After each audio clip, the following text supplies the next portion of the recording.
ওকার চাচ্ছে তার নিজের গুম খুনে জড়িত অফিসাররা উনি নিজে বিচার করবেন। এত বড় হ্যাডাম কিভাবে থাকে? আপনি বান্দর ছিলেন সেটা প্রবলেম না, আপনি মানুষ হতে চাচ্ছেন না সেটা প্রবলেম। আপনি হারামি ছিলেন সেটা প্রবলেম না, আপনি হারামির থেকে ছেড়ে মানুষ হইতে চাচ্ছেন না, এটা হচ্ছে প্রবলেম। আমরা তো আপনার মানবতা দেখাবো না, এখন সব ধরে টান দিব, আপনাকে কোনো ছাড় দেওয়া হবে না। আপনাকে অনেক সম্মান দেওয়া হয়েছে। আসসালামু আলাইকুম প্রিয় দর্শক, আমাদের আজকের গুরুত্বপূর্ণ আলোচনার শিরোনাম দিয়েছি আমি একা, ওয়াকার একা, বড় একা, ওয়াকারের পাশে কেউ নেই।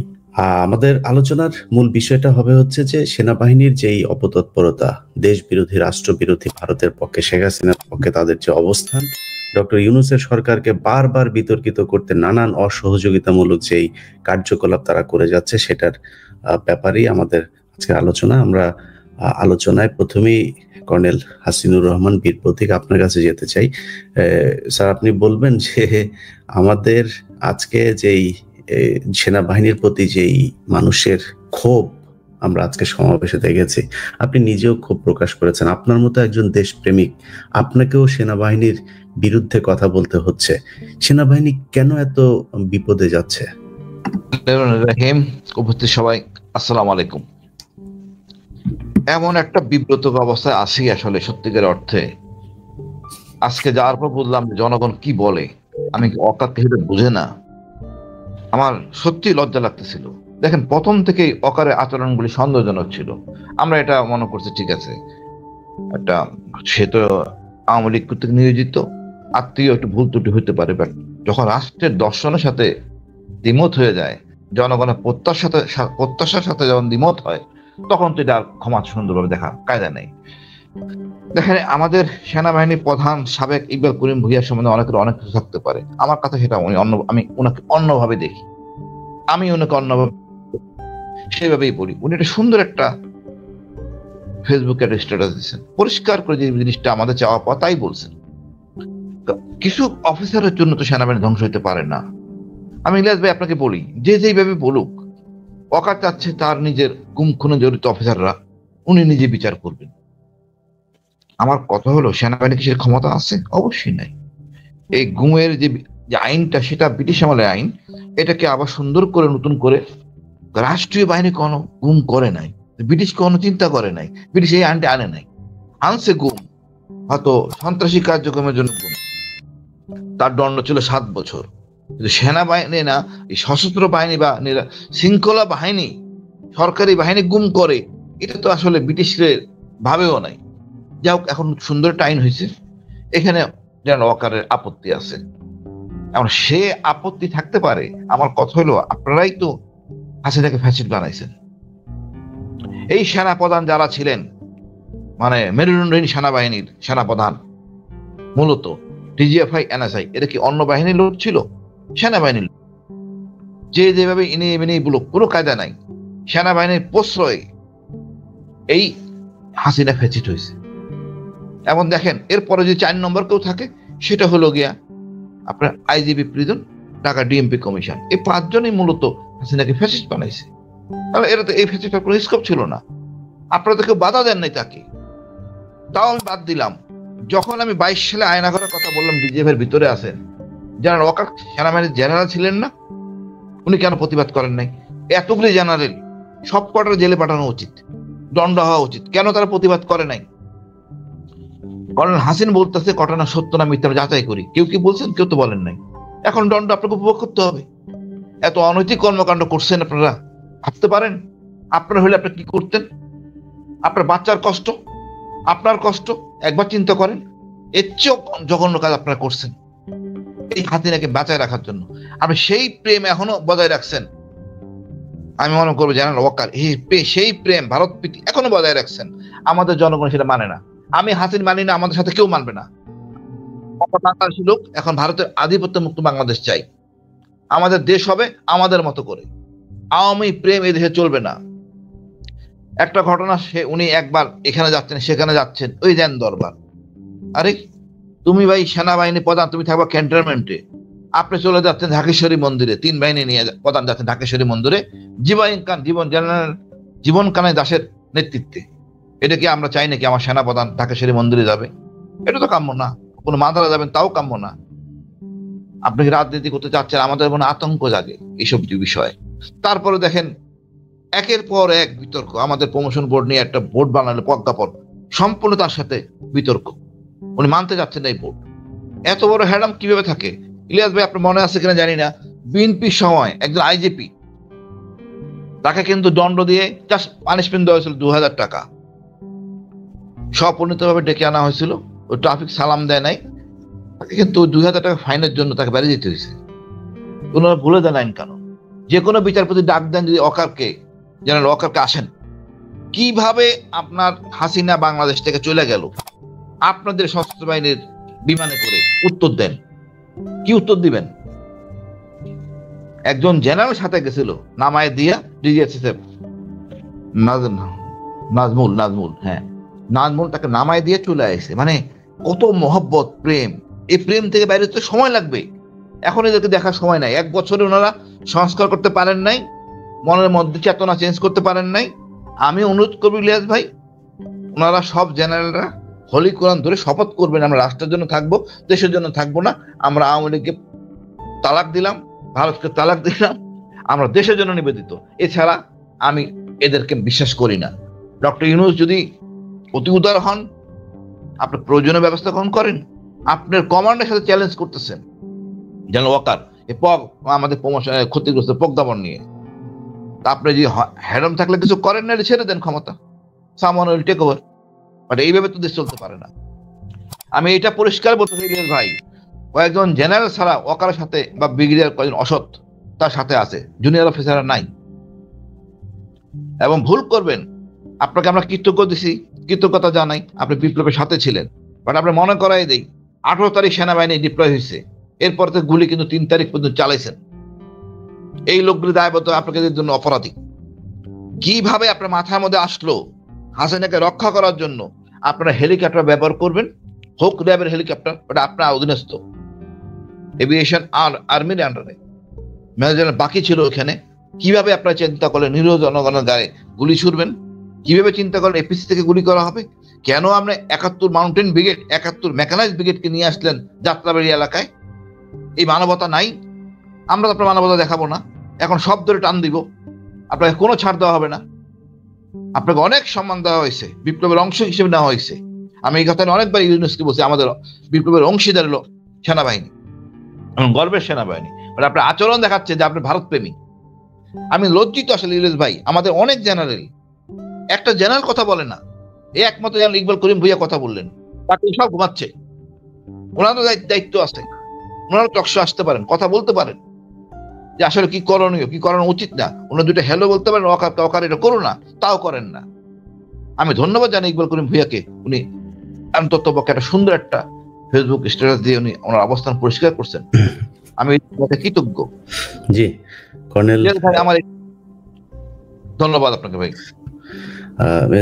কর্নেল জাকারিয়া ভাই, আমাদের কর্নেল হাসিনুর রহমান যিনি যেটা বলছিলেন যে তিনি লজ্জিত বিভিন্ন কারণে সেনাবাহিনী একটা জিনিস যেটা নিয়ে সরকারের সাথে আসলে সরাসরি তারা একদম বিরোধী পক্ষ হিসাবে কাজ করছে, সেটা হচ্ছে যে যারা গুম খুনের সাথে জড়িত ছিল, পিলখানা হত্যাকাণ্ডের সাথে যারা জড়িত ছিল, এই জুলাই আন্দোলনে যারা জড়িত ছিল, তাদের বিচারের ব্যাপারটা নিয়ে এই বিচার সেনাবাহিনী করতে চায়। আমরা দেখেছি যে তনু হত্যাকাণ্ড, তনুকে রেপ করেছে, তনুকে মেরে ফেলেছে, তারপরে সেই বিচারটা পর্যন্ত করতে দেয় নাই।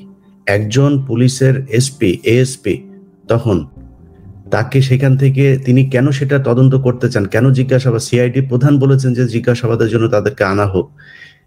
ওই সময় ওইখানকার মেজর জেনারেল এনায়েতুল্লাহ তিনি আসতে দেন নাই, এবং সেগুলো এখনো পর্যন্ত ডকুমেন্ট ইয়েতে আছে। এই যে কাজগুলো করেছে তারা তো বিচার চায় না। আপনি সব শেষ কিছু ঘটনা যদি দেখেন, আমরা কোনো বিচার দেখি না। পিলখানা হত্যাকাণ্ডের মতো ব্যাপার, সেখানে ওয়াকার বলে দিয়েছে ফুল স্টপ। আমরা তাহলে তাদের কাছে বিচারের দায়িত্ব দেব কিভাবে? আপনি কি মনে করেন কিনা যে সেনাবাহিনীর এই খুনিদের বিচার করতে সক্ষম?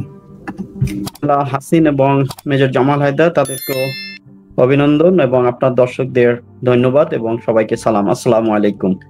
দুঃখিত, আজকে যে বিষয়টা আপনি নিয়ে আসছেন, সরি আমি আমাদের সাথে একজন আইনজীবী উপস্থিত হয়েছেন, তিনি আইনি বিষয়গুলো ব্যাখ্যা করবেন যে এই গুম খুনের বিচার কেন সেনা আইনে করা সম্ভব নয়, আমাদের সিভিল আইনে কেন এটাকে নিয়ে আসতে হবে। তো অ্যাটর্নি শেখ সেলিম আমাদের সাথে যুক্ত হয়েছেন। জি ভাই বলুন। জি স্যার। জি, আমি যেটা বলছিলাম সেটা হচ্ছে যে আজকের যে বিষয়টা রেখেছেন, এই বিষয়টার ব্যাপারে কিন্তু আমরা আসলে কেউই এখানে যারা আছে, কর্নেল হাসিন, মেজর জামাল হায়দার এবং আমি বিশ্বাস করি আমরা কেউই এরকম একটি বিষয়ে আমরা কিন্তু নিজেরা কোনো ভালো ফিল করছি না।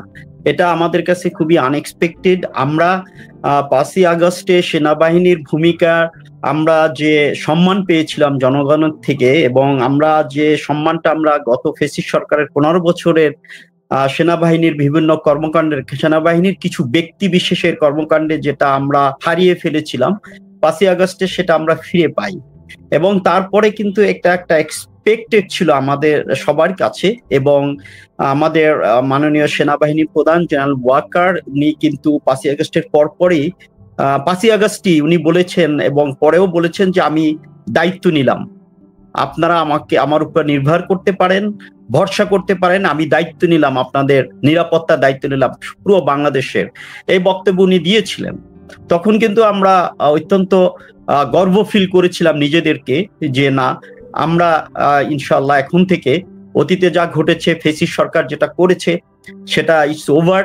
এখন আমরা একটি নতুন দিগন্তে যাব এবং নতুন একটা আমাদের যে স্বপ্নগুলো, যে স্বপ্ন নিয়ে এই ছাত্ররা রক্ত দিয়েছে, জনগণ রক্ত দিয়েছে, সেটার একটা আমরা পূর্ণতা পাবো, এই আশা নিয়ে কিন্তু স্টার্ট হয়েছিল। কিন্তু তারপরে যখন আপনি দেখেছেন যে রাওয়াতে এসে যখন মাননীয় সেনা প্রধান যখন বলেছিলেন যে ফুল স্টাফ, বিডিআর কার্নেজের বিষয়ে ফুল স্টাফ বলেছেন, আমি ওই প্রোগ্রামে ছিলাম, তখনই কিন্তু আমি এটাকে অত্যন্ত আমার কাছে খুবই সারপ্রাইজিং মনে হয়েছে যে এটা কিভাবে মাননীয় সেনা প্রধান এটা বলতে পারেন। তো তারপরে দেখেন তারপরে যে কর্মকাণ্ডগুলো বেরিয়ে আসছে, কেউ অনেকে বলছে যে আমাদের রিটায়ার্ড কিছু অফিসার আমরা বিভিন্ন সেমিনার করে আমরা সেনাবাহিনী, সশস্ত্র বাহিনীর সংস্কার চাচ্ছি, বিভিন্ন ধরনের কথাবার্তা বলছি, এবং সেই সুযোগে অনেক বেসামরিক ব্যক্তিবর্গ তারা এসে এখানে বিভিন্ন কথাবার্তা বলছে, সেনাবাহিনীকে হেয় করছে এবং সেনাবাহিনীর মর্যাদাকে তারা ক্ষুণ্ণ করছে। কিন্তু আপনি দেখেন, আপনার সাথে তো আমি এর আগেও একটা অনুষ্ঠান করেছি, এছাড়া বিভিন্ন সেমিনারে আমি বক্তব্য রেখেছি, কথা বলেছি, আলোচনা করেছি, কিন্তু কোথাও কিন্তু আমরা আমাদের যে ইনস্টিটিউশন যেখানে আমরা কর্মরত ছিলাম, জীবনের শ্রেষ্ঠ সময়টা ব্যয় করেছি, সেটা কিন্তু আমাদের একটা আবেগের জায়গা, একটা ভালোবাসার জায়গা। আমরা ওখান থেকে কর্মজীবন শেষ করে রিটায়ারমেন্টে আসছি, তার মানে এটা নয় যে সেনাবাহিনী থেকে আমার বিচ্ছিন্নতা শুরু হয়ে গেছে, তা নয়। এখন যদি কোথাও ওয়ার ডিক্লার হয়, আমরা কিন্তু রিজার্ভিস্ট হিসেবে আমরা যে কিন্তু যুদ্ধ করব, এই সেনাবাহিনী প্রধানের নেতৃত্বে, এই সেনাবাহিনীর কমান্ডের থেকেই যুদ্ধ করব। কাজে আমি বলছি যে সেনাবাহিনী প্রধান, আমি সার্ভিসে থাকি অথবা রিটায়ারমেন্টে আসি, সে কিন্তু সেনাবাহিনী প্রধান। কাজে আমি যেটা বলতে চাচ্ছি, সেনাবাহিনী প্রধানকে নিয়ে যদি কেউ বাহিরে কোনো কথাবার্তা হয়, তাকে নিয়ে যদি মানুষ ক্রিটিসাইজ করে, তার বক্তব্যকে নিয়ে মানুষ করে, এখন তো ট্রোল করে, তাহলে সেটা কিন্তু আমাদের হৃদয়ে লাগে, আমরা কিন্তু সেটা ভালোভাবে নিতে পারি না। কিন্তু আমাদের বক্তব্যের কারণে কিন্তু ডিফেম হচ্ছে না সেনাবাহিনী প্রধান যিনি, তার কর্মকাণ্ড এবং তার বক্তব্যের মাধ্যমে কিন্তু সেনাবাহিনী ডিফেম, এক বছরে অনেকটা তার যে গৌরব, তার যে সেনাবাহিনীর যে ভাবমূর্তি জনগণের কাছে, সেটা কিন্তু অনেকটা এখন আবার সেই ফ্যাসিস্ট সরকারের সময় যে তলানিতে গিয়েছিল, সেই তলানির দিকে যাচ্ছে। অনেকগুলোই ব্যাপার আসছে, আমি যেটা বলবো যে রাওয়াতে যেদিন বলেছেন যে ফুল স্টাফ, সেদিন থেকে এটা শুরু হয়েছে, এবং পরবর্তীতে আপনি দেখেন মেজর সাদেকের ইস্যু, এটা কিভাবে আমরা কিন্তু অবাক হয়ে মানে এতটা অবাক হয়েছি যে এটা কিভাবে সম্ভব। সেনাবাহিনীতে কখনো এরকম ঘটনা ঘটেনি যে একটা অফিসারের সেটা জানবে না, সেনাবাহিনী জানবে না, এটা হতে পারে না। Sir major Jamal Haider sir, আপনি বলেন, আমরা আপনার বক্তব্য শুনে আসি। আচ্ছা, যেহেতু প্রথম আসছি তো সবাইকে, আপনার দর্শকদেরকে সালাম। আর আমি একটু ভিন্নভাবে উপস্থাপন করতে চাই, সেটা হচ্ছে গিয়ে সেনাবাহিনী বা সশস্ত্র বাহিনী, এক একটা বাহিনীর এক একটা পারপাস আছে। তো সেই পারপাসটা হচ্ছে সার্বভৌমত্বের প্রতীক বলি, বাট তার দায়িত্ব হচ্ছে সার্বভৌমত্ব রক্ষা করা। গত 15 বছরে সার্বভৌমত্ব তারা রক্ষা করেছে, সেই কথাটা তারা কি বলতে পারবে? পারবে না। আর আরেকটা জিনিস হচ্ছে, এই যে একটা পরিবর্তন হলো, একটা আপরাইজ হলো, সেখানে অনেকগুলো ন্যারেটিভ বলা যায়। ফ্যাসিস্টের পলায়ন বলতে পারেন, আপনি বলতে পারেন যে গণতন্ত্র হত্যাকারীর পলায়ন, আপনি বলতে পারেন যে বাংলাদেশের লুটপাটকারীর পলায়ন, কিন্তু আসলে সব কিছুর গোড়া কিন্তু সার্বভৌমত্ব হননকারীর পলায়ন, মানে বা সার্বভৌমত্বের পক্ষের শক্তির বিজয় হয়েছিল 5 তারিখে। সেটা হচ্ছে নাম্বার 1 ন্যারেটিভ। সেটা যদি আপনি যদি সঠিক থাকেন, এই জায়গাটাতে যদি সঠিক থাকেন, আপনার সবগুলো অঙ্ক মিলে যাবে। আমি এইভাবে বলি যে পিলখানার পলাশির মধ্যে অনেক মানে সামঞ্জস্য আছে। পিলখানার দেয়ালের এই পাশে আমাদের সশস্ত্র বাহিনী যেভাবে দাঁড়িয়েছিল, সেটা একেবারে পলাশির প্রান্তরে মির্জাফরের সেনাবাহিনী যেভাবে দাঁড়িয়েছিল সেভাবে। সেখান থেকে শুরু, তারা এরপর থেকে আর করতে, অনেকে বলবেন যে ব্যক্তিগত, না আমি দলগত ভাববো, আমি দলগতই ভাববো। নেতৃত্ব দলটাকে পরিচালিত করেছে, ভিতরের মানুষ, ছোটখাটো মানুষগুলো বা যারা ফলো করেন তাদের কি হয়েছিল জানি না, কিন্তু যারা নেতৃত্বে ছিলেন তারা বাহিনীটাকে ওইভাবে পরিচালিত করেছিলেন। আমাদের বাহিনীর সবচেয়ে বা পৃথিবীর আর সব বাহিনী থেকে একেবারে আলাদা গৌরবের একটা জায়গা আছে। সেইটা হচ্ছে যখন রাজনীতিবিদরা 1971 সালে সংকটের মুহূর্তে পালিয়ে গিয়েছিল, সুটকেস গুছিয়ে ওই পারে ধরা দিয়েছিল, তখন বাহিনীর তরুণ অফিসাররা, সৈনিকরা, তারা বিদ্রোহ করেছিল। কারো কাছ থেকে কোনো আশা ভরসার জায়গা সেখানে ছিল না। তারা চিন্তা করেছিল যে আমরা এই পরাক্রমশালী পাকিস্তান বাহিনীর বিরুদ্ধে বিদ্রোহ করব, এবং দেশের দায়িত্ব তারা নিয়েছিল। খেয়াল করবেন, এটা একটা বিশাল বিশাল গৌরবের জায়গা। কিন্তু অত্যন্ত দুঃখের বিষয় যে ঠিক 25-26 তারিখ পিলখানার সেই ঘটনার পর থেকে 2009 থেকে অ্যাবসলুটলি বাহিনীটা পলাশির প্রান্তরে দাঁড়িয়েছিল। আপনি একটা পুঙ্খানুপুঙ্খ অ্যাটিচিউডটা ওরকম ছিল। আসলে আমাদের বাহিনীটা তো উপনিবেশিক এবং সামন্ত ঘরানার একটা বাহিনী। এখানে আপনি সেনাপতিকে বা সেনানায়ককে যদি বশী করতে পারেন, তাহলে পুরো বাহিনী বশীকরণ হয়ে যায়। আমার কেন বলছি, কারণ হচ্ছে গত 15 বছরে যার অফিসার হিসেবে যার আইকিউ মিনিমাম, তিনিও বুঝতে পারতেন যে এইটা ভারতের একটা পদানত বাহিনীর মতো করেই পালিত হয়েছে। এটা খুব সহজ কথা। তো এটা যদি না থাকে তাহলে সে অফিসার হওয়ার যোগ্য না। কিন্তু কেউ একজন এই কারণে, এই অনুভূতি থেকে কিন্তু পদত্যাগ করে নাই। তার মানে কি, পুরো বাহিনীর মধ্যে একটা রোগের ব্যাপার ছিল। সেই রোগ থেকে 5 তারিখের পরে তাদের স্বেচ্ছাগতভাবে বের হয়ে আসা উচিত ছিল। আপনি অবশ্য এখানে লিখেছেন ওয়াকার বড় একা, ওয়াকারের পাশে কেউ নেই। আসলে বলবো তা না, ওনার পাশে কিছু মানে নীতিভ্রষ্ট মানুষজন আছে। আমরাও জানি, বাজারে আমরা যতটুকু শুনে থাকি, উনাকে কিছু সেনাপ্রধান, পূর্ববর্তী জেনারেলরা উনাকে বুদ্ধি দেয়, কিন্তু তারাও সঠিক বুদ্ধিবৃত্তি দেন না। কারণ তারা যে শিক্ষায় শিক্ষিত হয়েছেন, সেখানে আলো নাই, সেখানে দাসত্ব আছে।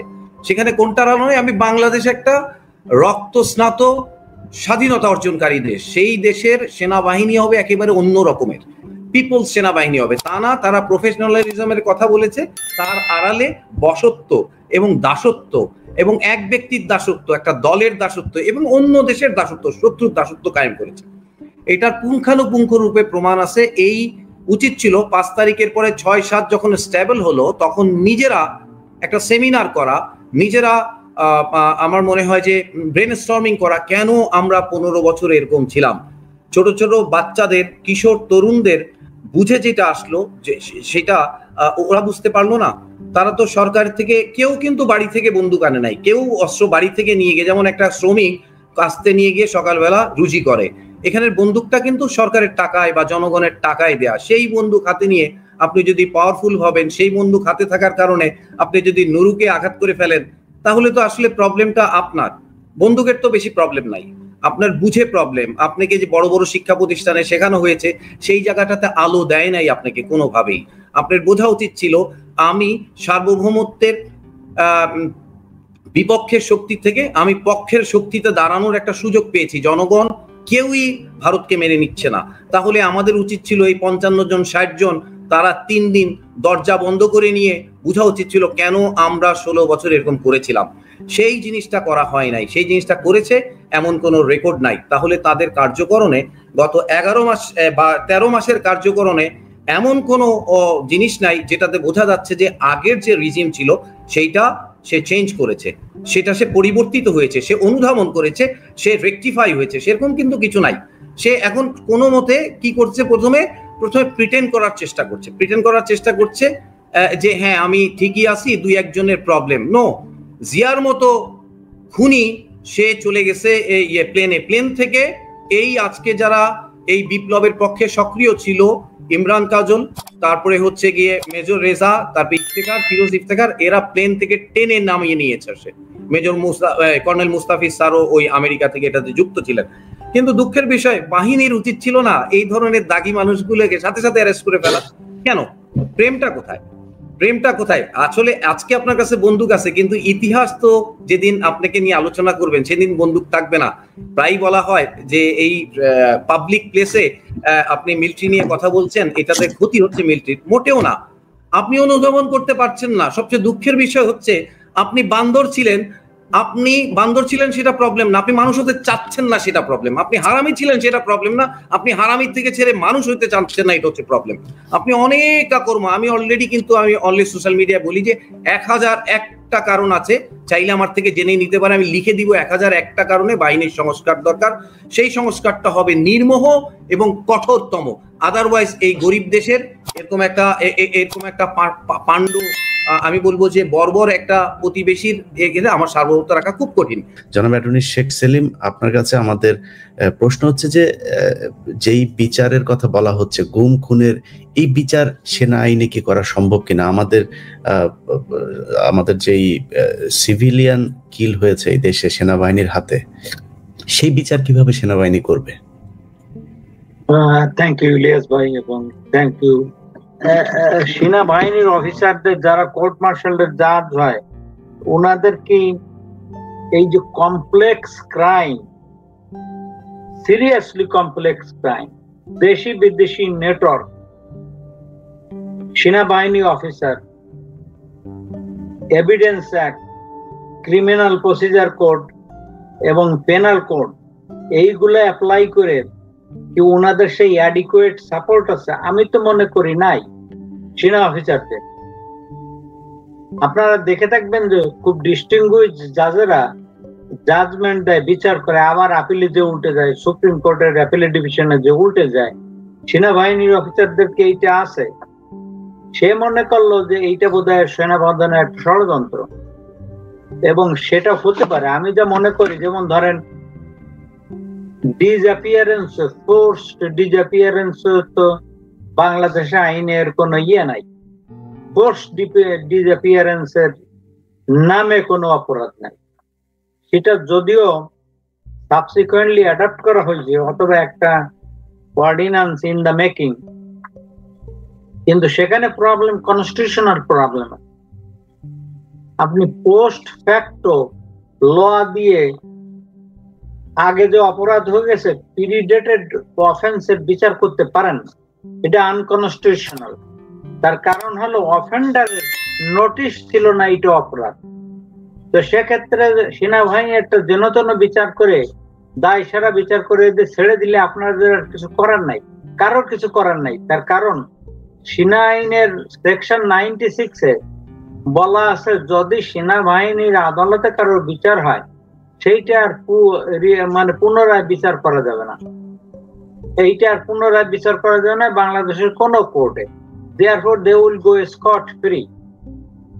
আর একটা ব্যাপার আছে, সেনা আইনের কিছু লোকের বিচার তো সেনা আইনে আর সম্ভব না। আইসিটি যাদের ইনডাইট করেছে বা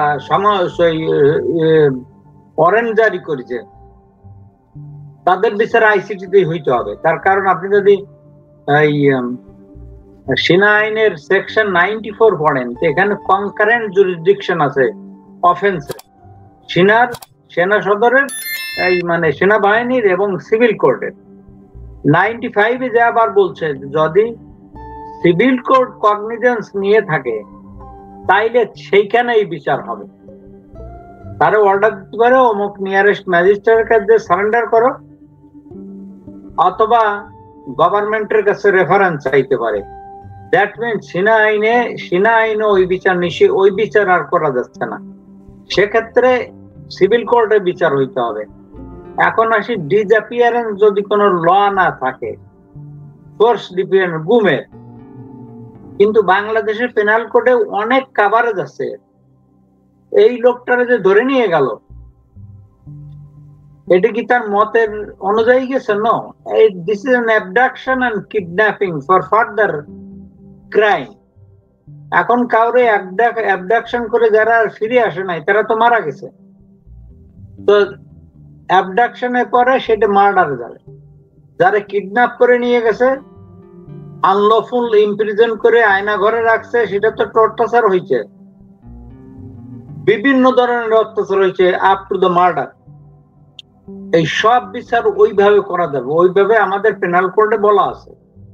এবং যেমন ধরেন একজনরে অ্যাডিকুয়েট পানিশমেন্টও দেওয়া যাবে, আমি সেভাবে বলছি।